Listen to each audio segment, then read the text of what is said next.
Hi, everyone. It is the Wednesday before Valentine's Day, and you know what that means. It is Library Lovers Week 2025, and I'm here with my BFFs, every library for every library live event. I'm Gigi Howard with your favorite book podcast, Drinks in the Library. And tonight I'm hosting a fantastic conversation with some wonderful authors.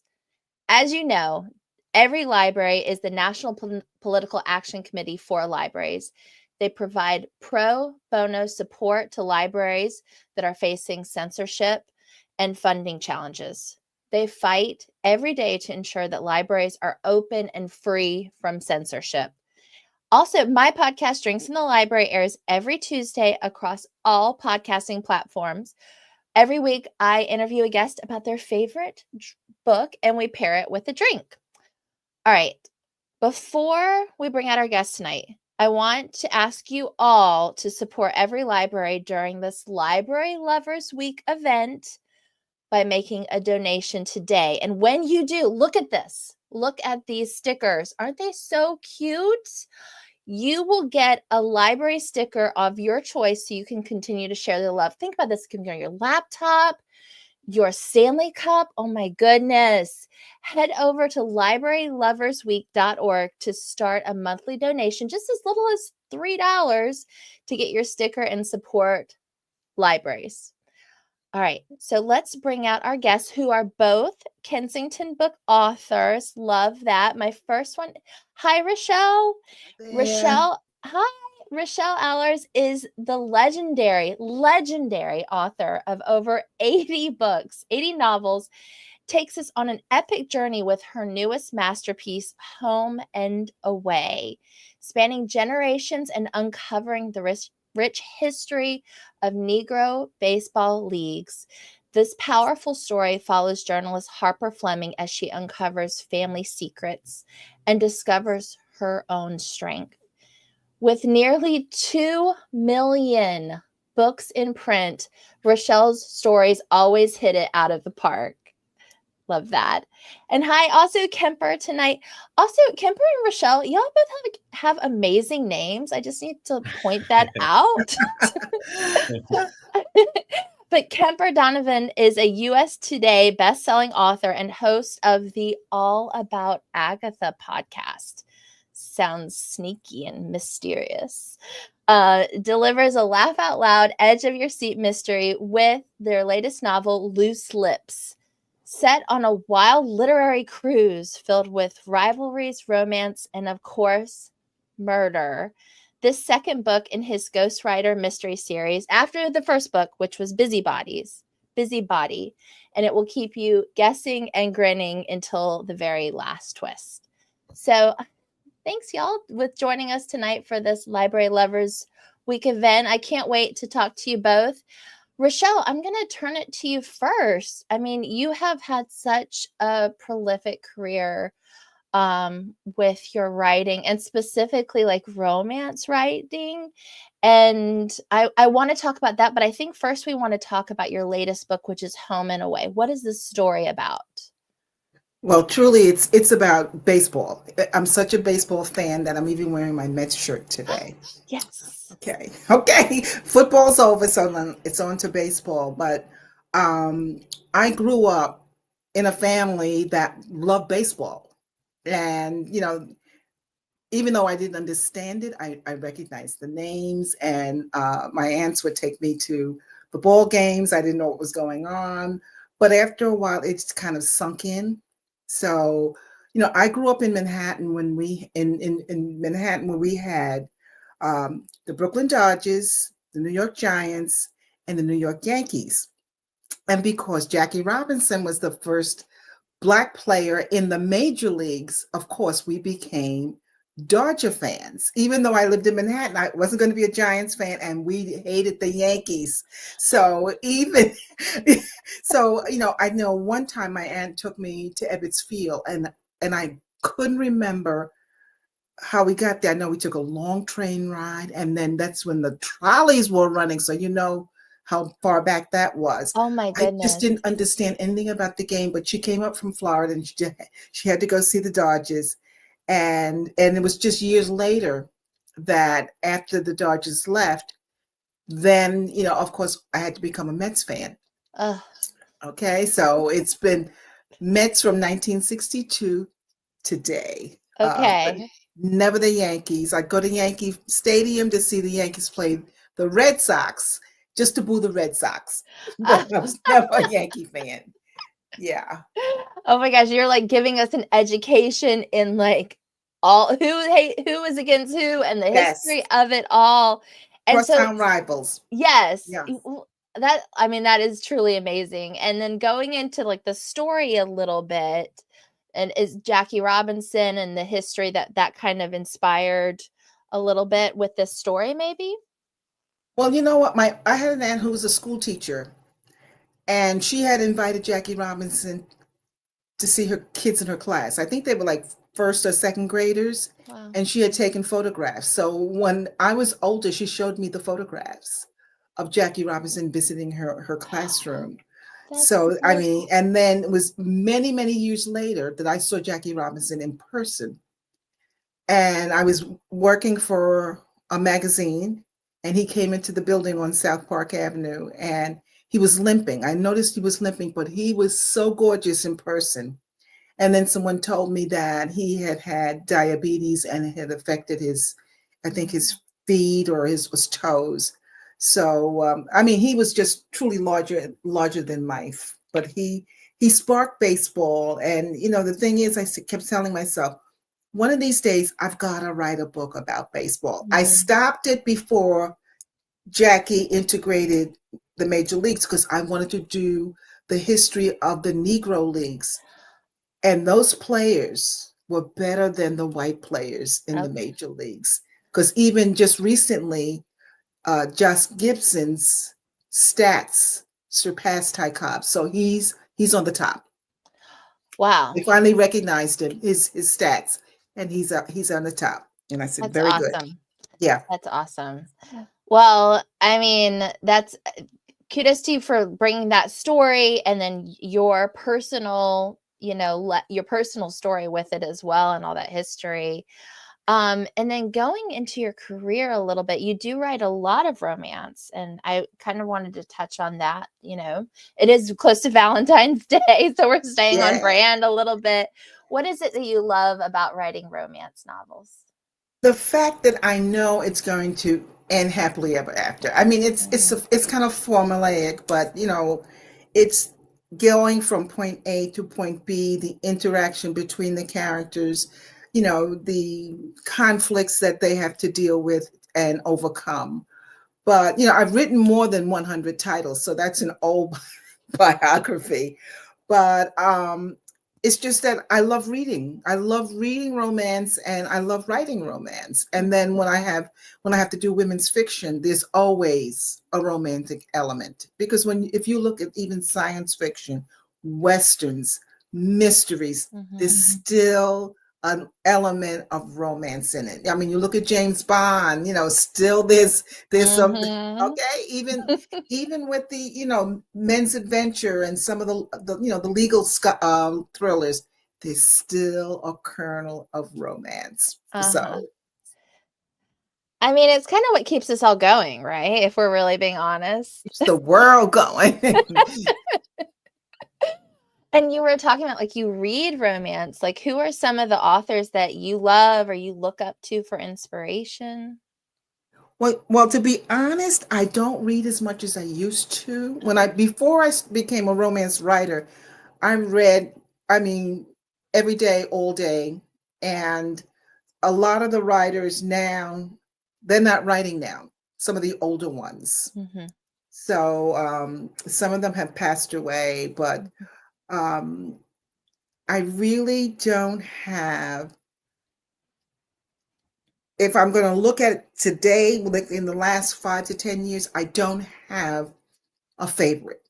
I truly don't have a favorite. But if I were to mention the favorites from 20 years ago or 30 years ago, a lot of people probably wouldn't recognize the names. Mhm. Okay.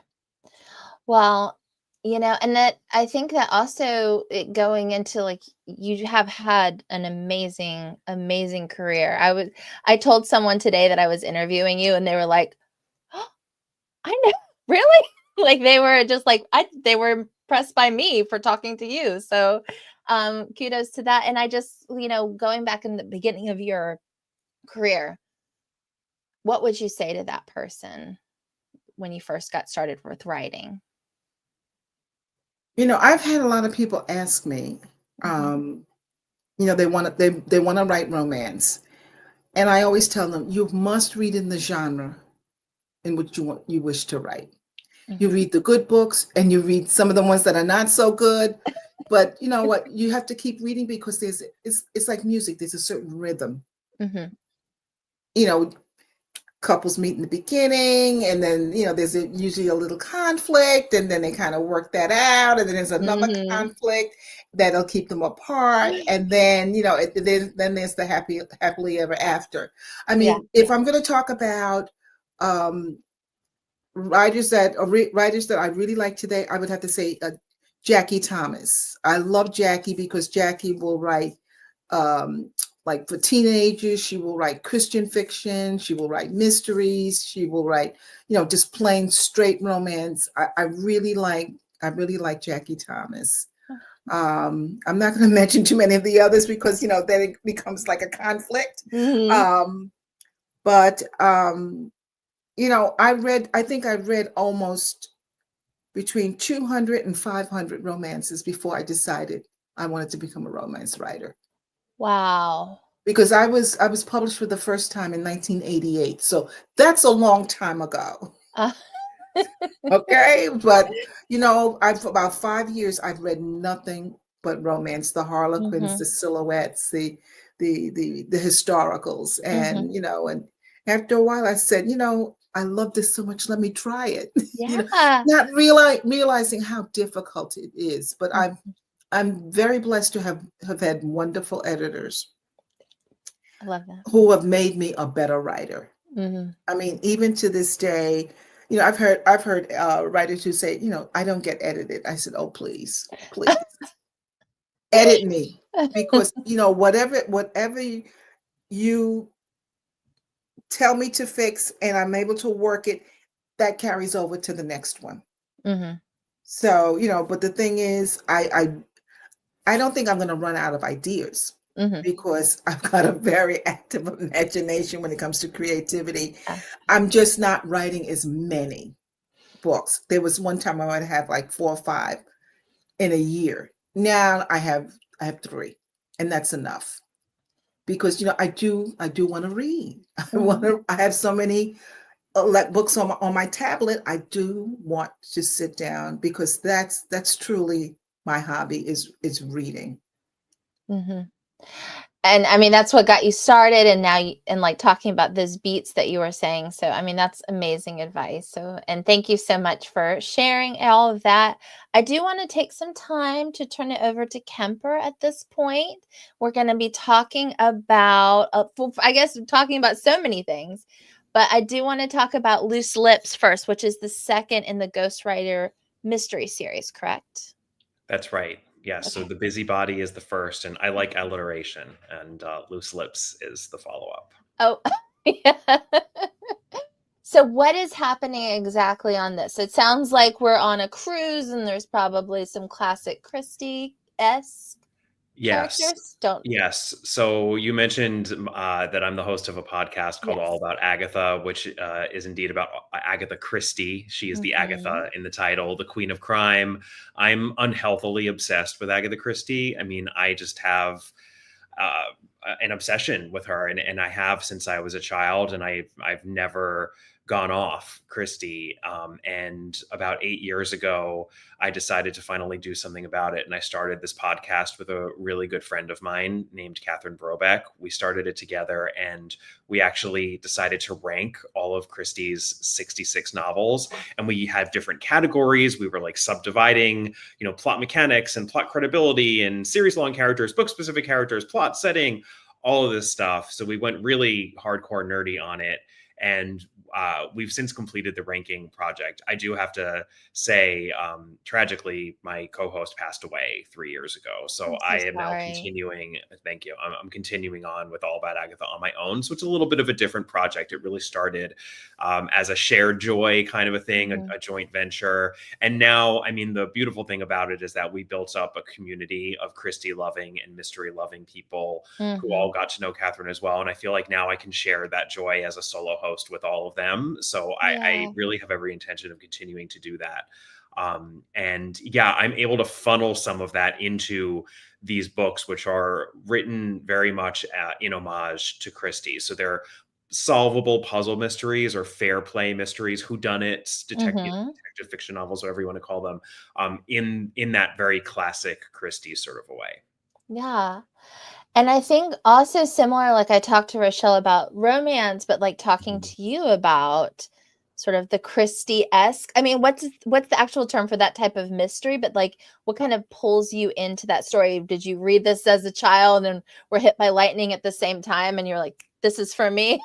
Right. Yeah, I mean, and it's totally confusing because people call it all sorts of different stuff. I mean, puzzle mystery, fair play mystery, whodunit, traditional mystery, golden age mystery. Those all usually mean the same thing, which I'll just define it really briefly. It's a book that involves amateur investigators of some point. There might be cops in it, but the protagonists are usually amateurs. And they solve a mystery by way of clues that are actually laid into the text itself, so that the reader, if she chooses, can read actively and try to solve the mystery along with those fictional amateur sleuths or protagonists, and, you know, figure it out alongside them as we get to our conclusion. You don't have to, but you can. And I loved that agency of reading a novel, you know, in that way, which is different from reading a thriller that might have a twist in the tale where you're like, oh my God, I didn't see that coming, but it's not something that you could have actually solved actively. So for me, that's the difference between a puzzle mystery and a thriller, or just crime fiction overall. That's sort of the little subgenre that I'm existing in here. And Agatha Christie also did write books that would fall more into the action adventure or thriller genre, but what she's most well known for are those types of books. Yeah, absolutely. And you bring a question to mind that is mostly my curiosity. Sure. But what is the Venn diagram between puzzle mystery lovers and people who enjoy murder mystery parties? What does that look like? I think it's there's a big overlap. I think there's So. I thought you were going to say true crime, actually, because true crime is another one there. No. I want to talk about the parties. I've definitely done. I'm not a huge. It's funny. I don't go in as much for the cosplay and the murder mystery parties. For me, it's much more about reading. It's much more about books. Okay. But you know, bless every single one of those people who love doing the parties. And I've done a party or two in my day for sure. They can be very fun. Oh, they can be very fun. Yeah, so very awesome. And so Loose Lips is out. And so when did when did you decide or that you were going to start going into writing? So was the podcast kind of led you into writing similar stories? Absolutely. I had actually published one novel just before I started the podcast with my friend Catherine, and that was not a mystery. It was sort of a contemporary love story, actually, this being Valentine's Day week, and set in LA. But it did have a bit of suspense and intrigue at its core. And looking back now, I think that I wanted to write a mystery, but I almost wouldn't let myself write a mystery because I really had loved mysteries so much as a kid. And I did the very cliched thing for a writer, which was for my sophomore effort to fail miserably and spend way too long writing a book that I shouldn't have been writing. And while I was doing that, the one silver lining is that I had the podcast. And I kind of realized a couple of years into it, it really did take me a couple of years to have this very obvious realization, but I realized if I am not sick of mysteries after spending tens of hours reading these Agatha Christie novels, talking about them with my friend, preparing for the podcast episodes. You know what it's like to do podcasts. It's a lot of work. It's a lot of work. Recording the podcast episodes, editing them, promoting them, all of this stuff. I'm obviously really passionate about mysteries. Why am I not writing a mystery? Right. And The Busybody is the book that resulted from it. And I would never say that the writing process is easy, because it's never been easy for me. I love, by the way, that Rochelle was saying that she has slowed down to writing 3 books a year. We just need to all acknowledge that for a second. Like, that is insane in the best of ways. Like, Rochelle. Seriously, I would love to write 3 books in a year. I mean, I'm now on a schedule of 1 a year with this series, and I actually I'm days away from finishing the 3rd book. Yay. And I feel like I'm spent. So, I mean, hats off to you. That's amazing. Very Agatha Christie-esque, actually. I mean, she had some years when she was at the height of her powers where she was publishing 3 books a year, 3 to 4 books a year, actually. So I'm in awe of people who can be that productive. Yes, I as am I.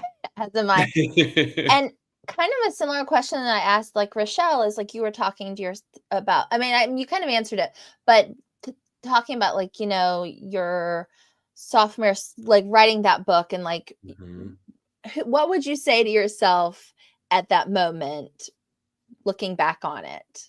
Yeah. I think that the problem is that I jumped into that second project too quickly. I didn't take enough time to think, what do I want to write? You know, like, what I think I panicked and was like, well, I'm fortunate enough that I was able to publish this first book. And the second book was not obvious to me. I think for a lot of people, it's very obvious to them what they want to work on next. And then they just do that. But I really struggled for a little bit. I should have honestly leaned into that struggle and thought about it, more. Right. And I think, did a little bit more soul searching, and maybe I would have gotten there without the 3 years of a podcast. I'm glad I got there eventually, but yeah, I mean, you really, this is going to sound cliched, but you have to follow your passions. I mean, you have to figure out what your passions are.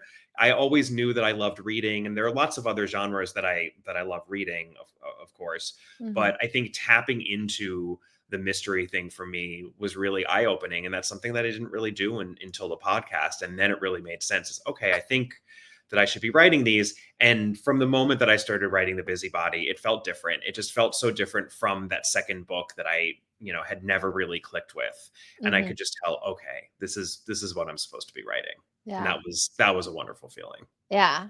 Hey, you did it. Here we are. Yay. 3rd book's almost done. We're almost there. Here we go. Your next book's almost done, right? That's what you said? It is. Yes. I'm really, really close on it. Yes. Excellent. Excellent. All right. Well, let's bring Rochelle back and we'll just like chit chat and have fun get ready for Valentine's Day.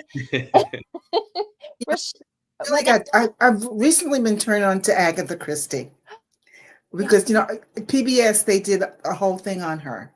So, but I watched the movies. I watch all the movies with the little quirky Poirot. I love him. I truly love him. Okay. And then I've downloaded a lot of her books. So when I get a chance, I will read her. Yeah. But she was just an amazing woman. As far as writing 3 books, I write 2 small ones, which are like 55 to 60,000 words, and then 1 big one. Which that's amazing. Yeah, that's still like 7. Like that's still way more books than I write ever. But I do love Jane Austen. She's amazing. Even after 200 years, her stuff still resonates. It's just, and it's just like, as far as like science fiction, I loved Octavia Butler.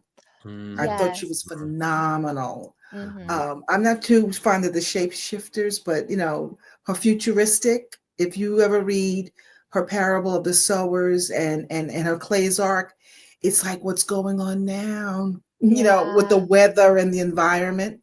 It's like this woman truly saw into the future.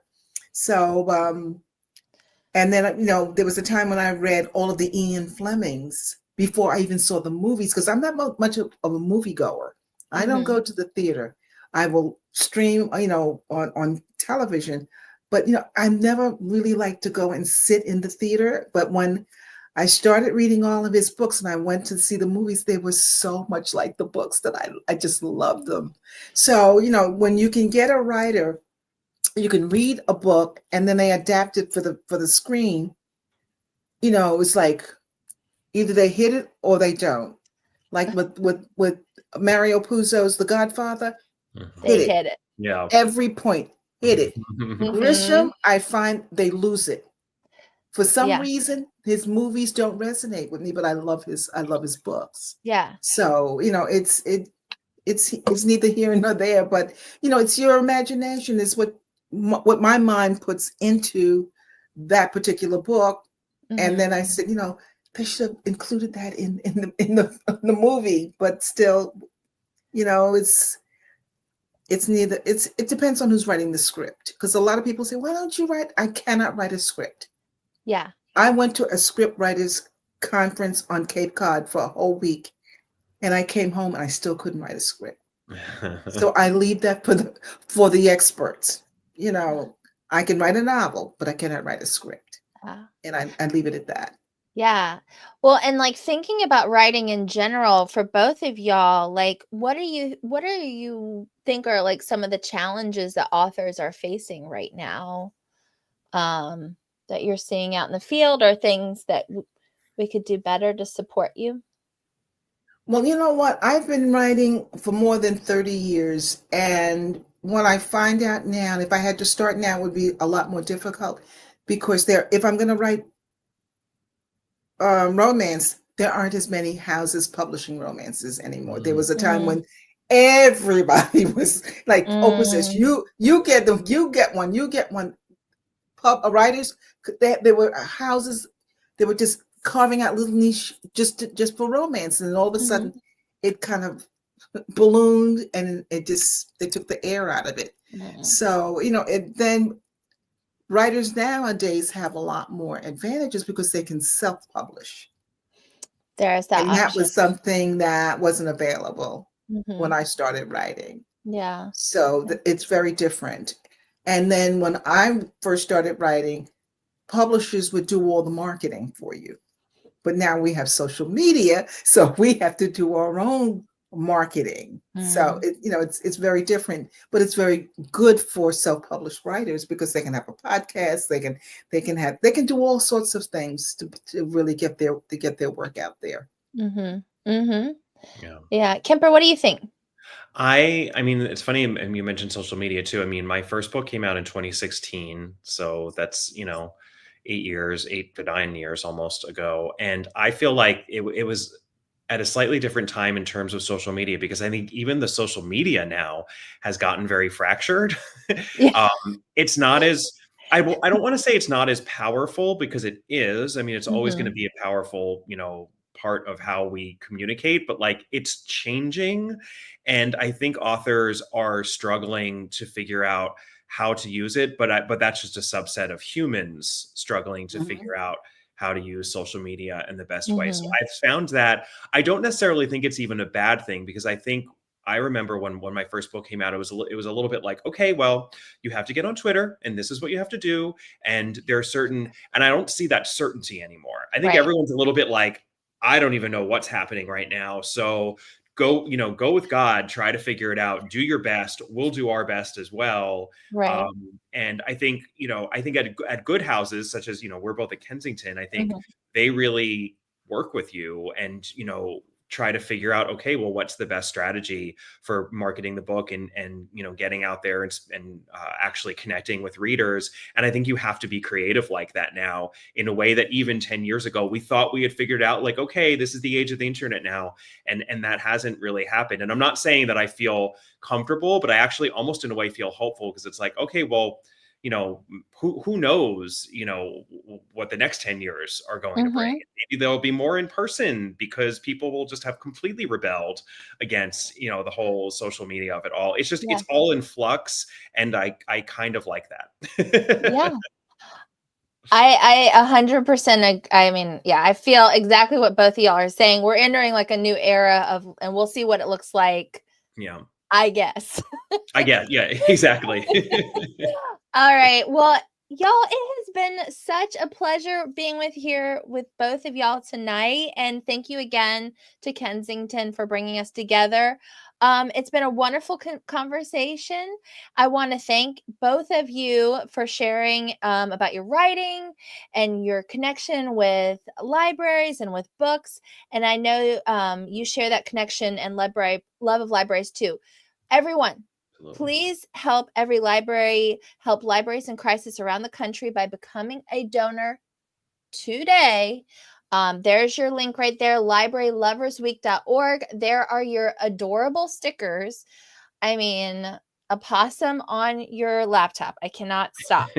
Okay. And when you donate, we'll send you one of the stickers, and you can visit Library Lovers Week and take your pick. All right, Rochelle and Kemper, it was lovely to chat with both of y'all tonight. Happy Valentine's Day, everyone. Happy Library Lovers Week. Hope y'all have a good night. Thank you so much, Gigi. Thanks for the opportunity. Thank you.